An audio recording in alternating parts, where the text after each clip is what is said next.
తాకట్లో ఉన్న మీ బంగారాన్ని విడిపించి ఆ రోజు ఆన్లైన్ రేటుకి కొంటాం. Sharma gold company. రాజశేఖర రెడ్డి ఉండగా ఈ పథకం ఎంత అద్భుతంగా జరిగింది అంటే 1,10,00,000 జాబ్ కార్డులు ఉండేవి ఆ రోజు.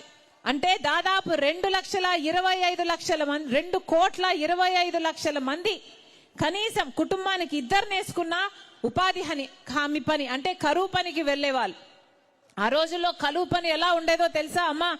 మీకు చెప్తున్నా, ఆ రోజుల్లో కరువు పని రాజశేఖర రెడ్డి గారు ఉండంగా ఒక టెంట్ వేసేవాళ్ళు. ఆ టెంట్ కింద మజ్జిగ పెట్టేవాళ్ళు, మంచినీళ్లు పెట్టేవాళ్ళు. ఒక చోట నిన్న ఒక గ్రామానికి వెళ్తే రస్నా కూడా ఇచ్చేవాళ్ళమ్మా అని చెప్పింది. ఆడవాళ్ళకి ఏమైనా కష్టం కలిగితే అక్కడ కూర్చోబెట్టేవాళ్ళు. గర్భిణీ స్త్రీలైనా కొంచెం వయసులో ఉన్న వాళ్ళైనా అక్కడ కూర్చోబెట్టేవాళ్ళు, కొంచెం రెస్ట్ ఇచ్చేవాళ్ళు. వాళ్ళు చేసిన కొంచెం పని అయినా సరే మళ్ళీ డబ్బులు ఇచ్చేవాళ్ళు. ఆటో ఛార్జీలు కూడా ఇచ్చేవాళ్ళట, ఆటో ఛార్జీలు కూడా ఇచ్చేవాళ్ళు కరువు పనిలో. ఈరోజు ఎలా ఉంది కరువు పని? ఎక్కడికి వెళ్ళినా, ఏ గ్రామానికి వెళ్ళినా ఏం చెప్తున్నారో తెలుసా అమ్మా? కరువు పని పూర్తిగా నాశనం అయిపోయింది. అసలు పని ఒకడు చేస్తున్నాడు, డబ్బులు ఇంకోడు తింటున్నాడు అని ప్రతి గ్రామంలో చెప్తూనే ఉన్నారు.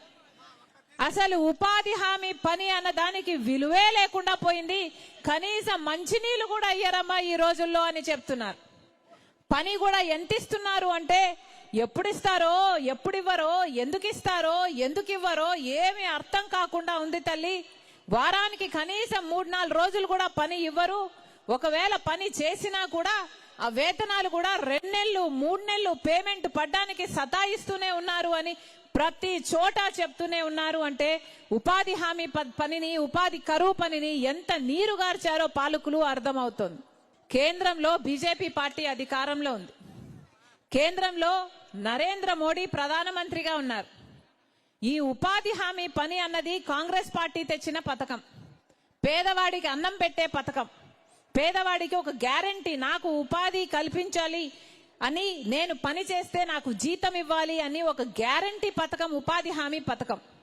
కానీ ఇప్పుడు కేంద్రము ఖర్చు పెడుతున్నది దాదాపు సంవత్సరానికి 86,000 కోట్ల రూపాయలు ఉపాధి హామీ పథకం మీద ఖర్చు పెడుతున్నారు. కానీ ఈ డబ్బులు మొత్తము పేదవాళ్లకు పోతున్నాయి, లేకపోతే స్కాముల కింద పోతుంది. బీజేపీ పార్టీకి రావట్లేదు కదా, అందుకనే ఈ పథకాన్ని మొత్తానికే ఎత్తేయాలని చూస్తుంది ఇప్పుడు బీజేపీ ప్రభుత్వం. ఇప్పుడు మొత్తానికే ఈ మహాత్మా గాంధీ జాతీయ గ్రామీణ ఉపాధి హామీ పథకాన్ని తొలగించేసి ఒక కొత్త చట్టం తెస్తారట. దానికి విబి గ్రామ్ అని పేరు పెడతారట. ఈ కొత్త పథకం ఇంకొక 6 నెలల్లో అమలు అవుతుందట. దీని విధి విధానాలు ఎలా ఉంటాయంటే, ఎట్లయితే ఉపాధి హామీ పథకంలో మన గ్రామాలు నిర్ణయించేయి ఏ పని చేసుకోవాలి అని గ్రామ సభలు పెట్టేవాళ్ళు. గ్రామ సభలో మా ఊరికి రోడ్డు కావాలా, బావి కావాలా, లేక చేనులో గట్లు కావాలా, లేక పూడికలు తీయాలా అని ఆ గ్రామ సభలో ఉపాధి హామీ పనికి ఏమి చేయాలి అని నిర్ణయించేవాళ్ళు. కానీ ఇప్పుడు బీజేపీ తెస్తున్న ఈ కొత్త చట్టంలో గ్రామ సభల జోక్యమే ఉండదు. అసలు గ్రామ సభలు నిర్ణయించవు ఏ పని చేయాలి. అసలు గ్రామంలో ఏ పనులు ఇక నిర్ణయించరు. పక్కన ఎక్కడో ఒక ప్రాజెక్ట్ జరిగితే అక్కడ ఒక కాంట్రాక్టర్ కింద పని చేసేదానికి ఉపాధి హామీని కూడా అటాచ్ చేస్తారు. అంటే ఒక రోడ్డు పనో లేక ఒక ప్రాజెక్టు పనో జరిగితే వీళ్ళందరూ వెళ్ళి అక్కడ పని చేయాలన్నమాట.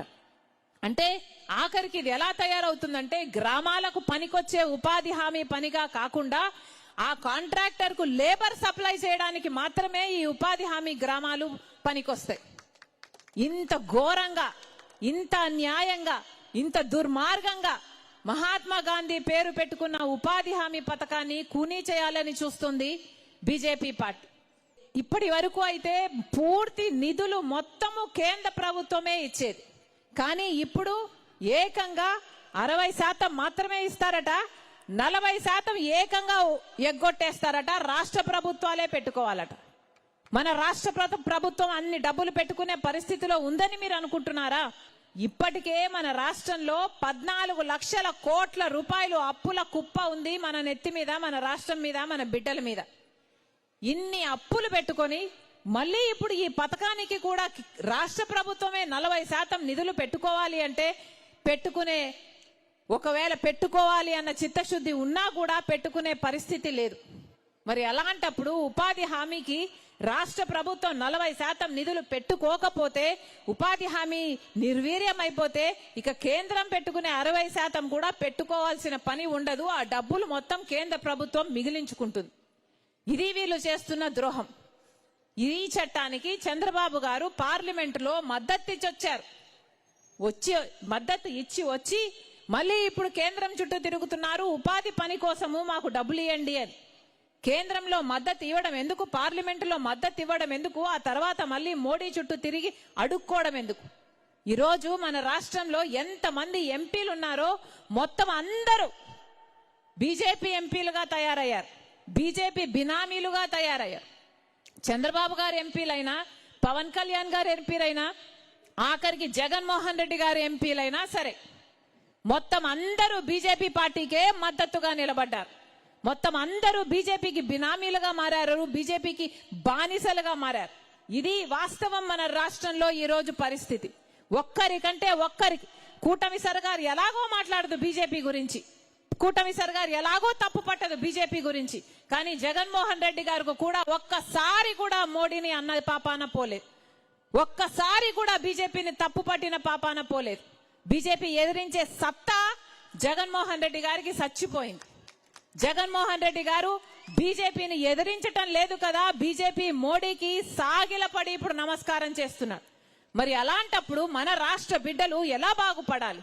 ఎన్నో సమస్యలున్నాయి మన రాష్ట్రంలో, ఎన్నో సమస్యలున్నాయి. ఒక్క ఉపాధి హామీ పనే కాదు, మన రాష్ట్రంలో బిడ్డలకు ఉద్యోగాలు లేవు, రైతులు అల్లాడిపోతున్నారు, పండించిన పంటకు గిట్టుబాటు ధర లేదు. ఇలా ఎన్నో సమస్యలున్నాయి. మహిళలు అల్లాడిపోతున్నారు, ఎక్కడ చూసినా లిక్కర్ షాపులున్నాయి. బడులు గుడులు ఎన్నున్నాయో అంతకంటే ఎక్కువ లిక్కర్ షాపులే ఉన్నాయి. ఇలాంటి సమస్యలన్నీ ఎన్నో ఉన్నాయి. వీటన్నిటి మీద పోరాడాల్సిన అవసరం ఉంది. వీరన్నిటి మీద కూడా కాంగ్రెస్ పార్టీ పోరాటం చేయడానికి, మేమందరము పోరాటం చేయడానికి సిద్ధంగా ఉన్నాం. కానీ మేమొక్కరమే పోరాటం చేస్తే మార్పు రాదు. మేమొక్కరము పోరాటం చేస్తే ఏమీ సాధించలేం. మార్పు రావాలి అంటే మీ అందరూ కూడా చెయ్యి మాతో కలపాలి. మీ అందరిలో కూడా మార్పు రావాలి. మంచి ప్రభుత్వం వస్తేనే ప్రజల జీవితాలు బాగుపడతాయి. అప్పుడే రాజశేఖర్ రెడ్డి గారు తెచ్చిన సువర్ణ పరిపాలన మళ్ళీ రావాలి అంటే కాంగ్రెస్ పార్టీ అధికారంలోకి రావాలి.